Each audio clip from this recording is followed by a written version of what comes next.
بسم اللہ الرحمن الرحیم۔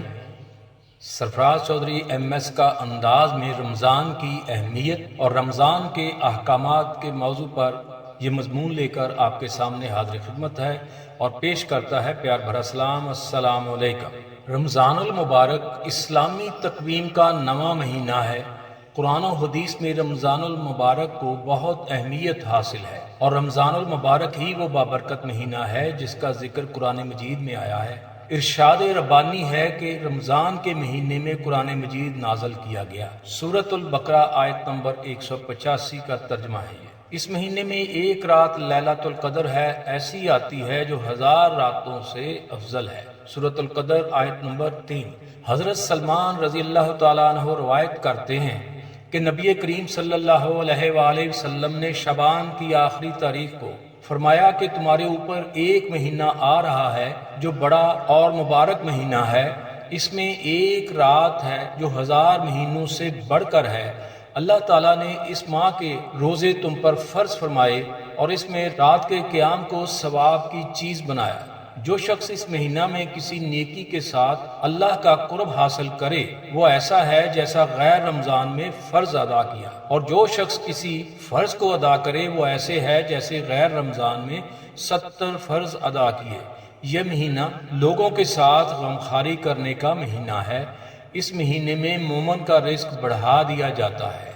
ماہ رمضان کی فضیلت و اہمیت۔ حضرت ابو ہریرہ رضی اللہ تعالیٰ عنہ سے روایت ہے کہ رسول اللہ صلی اللہ علیہ وآلہ وسلم نے ارشاد فرمایا کہ جب رمضان کی پہلی رات ہوتی ہے تو شیاطین اور سرکش جنات قید کر دیے جاتے ہیں اور دوزخ کے سارے دروازے بند کر دیے جاتے ہیں، پھر اس کا کوئی دروازہ کھلا نہیں رہتا، اور جنت کے تمام دروازے کھول دیے جاتے ہیں، پھر اس کا کوئی دروازہ بند نہیں رہتا، اور اعلان کرنے والا فرشتہ یہ اعلان کرتا ہے کہ اے بھلائی یعنی نیکی و ثواب کے طلبگار اللہ کی طرف متوجہ ہو جا، اور اے برائی کا ارادہ رکھنے والے برائی سے باز آ جا، کیونکہ اللہ تعالیٰ لوگوں کو آگ سے آزاد کرتا ہے۔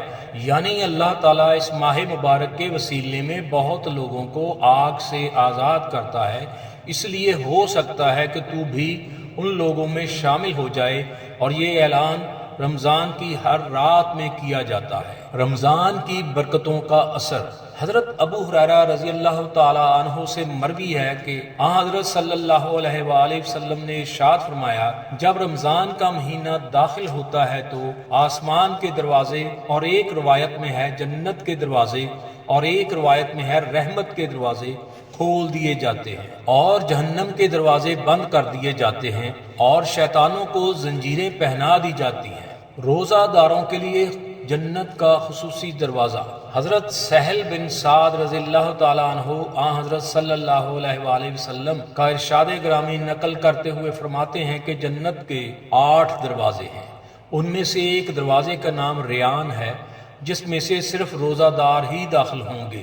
رسول اللہ صلی اللہ علیہ وآلہ وسلم نے ارشاد فرمایا جس شخص نے کسی روزہ دار کو روزہ افطار کروایا تو اس شخص کو بھی اتنا ہی ثواب ملے گا جتنا ثواب روزہ رکھنے والے کو ملے گا، اور روزہ دار کا ثواب اپنے ثواب میں سے کچھ کمی نہیں ہوگی۔ رمضان کے ایک روزہ کی اہمیت۔ حضرت ابو ہریرہ رضی اللہ تعالیٰ عنہ سے روایت ہے کہ رسول اللہ صلی اللہ علیہ وآلہ وسلم نے ارشاد فرمایا جو شخص رمضان کا ایک روزہ بھی بلا عذر شرعی یعنی سفر اور مرض کے بغیر چھوڑ دے، پھر مدت العمر اس کی تلافی کے لیے روزے رکھے، تب بھی ایک روزے کی کمی پوری نہ ہوگی۔ رمضان المبارک کی اہمیت۔ حضرت عبداللہ بن عباس رضی اللہ تعالیٰ عنہ سے روایت ہے کہ انہوں نے رسول اللہ صلی اللہ علیہ وآلہ وسلم کو یہ ارشاد فرماتے ہوئے سنا کہ جنت کو رمضان المبارک کے لیے خوشبوؤں کی دھونی دی جاتی ہے، اور شروع سال سے آخر سال تک اسے آراستہ کیا جاتا ہے۔ جب رمضان کی پہلی رات ہوتی ہے عرش کے نیچے سے ایک ہوا چلتی ہے جس کا نام مشیزہ ہے، اس کے جھونکوں سے جنت کے درختوں کے پتے اور دروازوں کے حلقے